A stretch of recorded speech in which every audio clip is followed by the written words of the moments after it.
Everybody loves Denver. This old cow town has come a long way over the last 100 years. Yes, we have more than legal marijuana going for us. As a native, I have lived through the pros and cons of living in and around the Denver suburbs. Today, I want to share with you those pros and cons.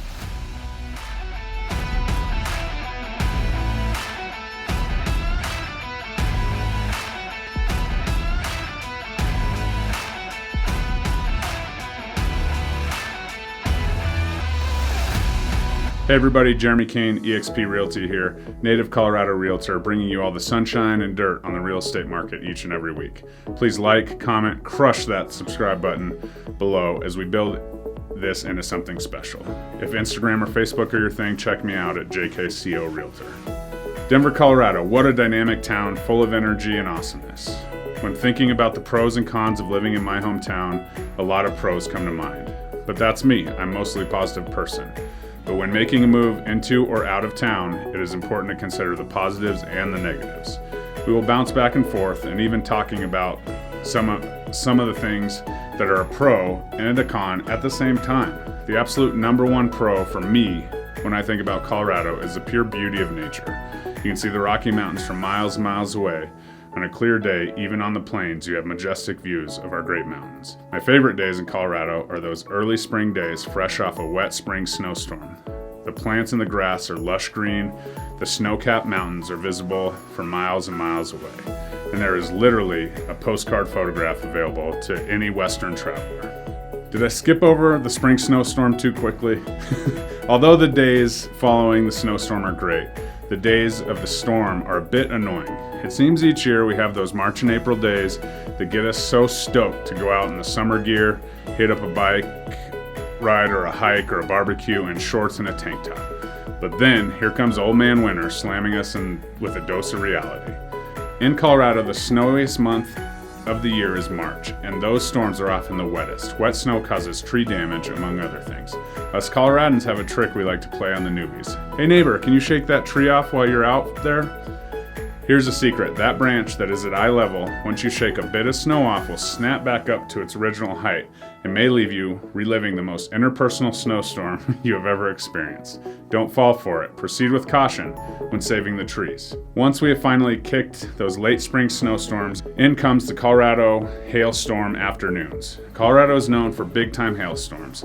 As the storm rolls over the Front Range, the heat and the freezing meet, we get a big-time hailstorm. Hail damages roofs, cars, and pretty much everything in its path. So make sure you have a plan in the event the sky turns a little orangey in the afternoon, because if you don't have cover, hail will hurt. Enough about the negative weather. It is true that Colorado averages 300 days of sunshine per year. At least it feels that way.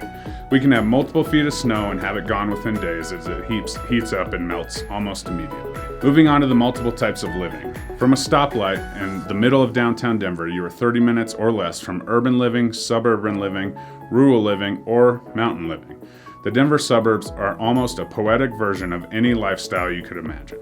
I have been in some states that feels like everything is at least 30 minutes to an hour drive away. In Denver and the suburbs, most things you need are close. As we continue to expand, we continue to build accordingly.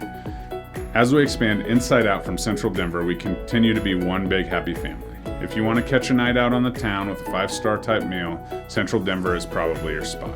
As we continue to grow, the suburbs begin to build their own brand and their own style. Don't miss the authentic Mexican restaurants around town. When you ask for green chili, don't expect green taco sauce. This is a staple, especially in the early fall, and a must grab if you happen to be visiting. Once you're outside of town, take a look up in the sky. Our stars are second to none.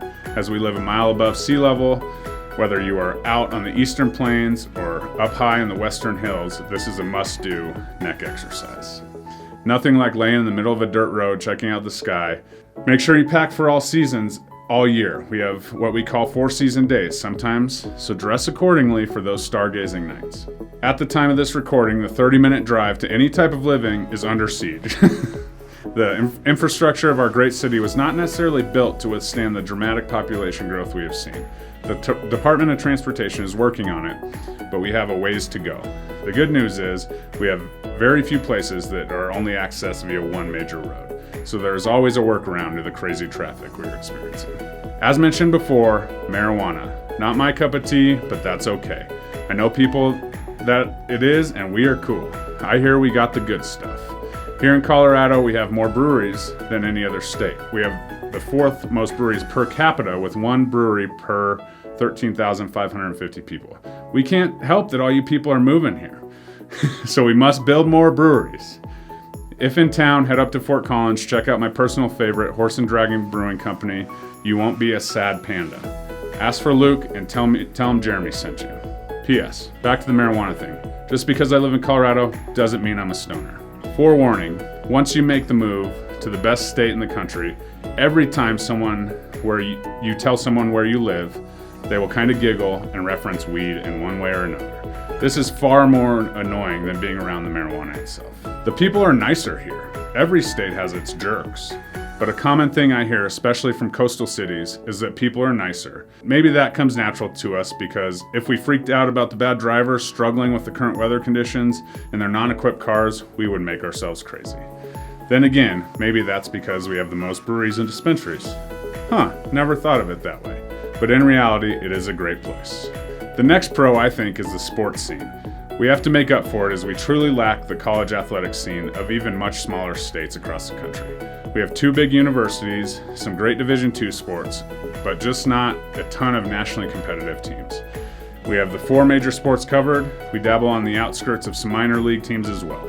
The Broncos are king around these parts, but enjoying a day at the ballgame will never disappoint, especially on one of those great sunny days.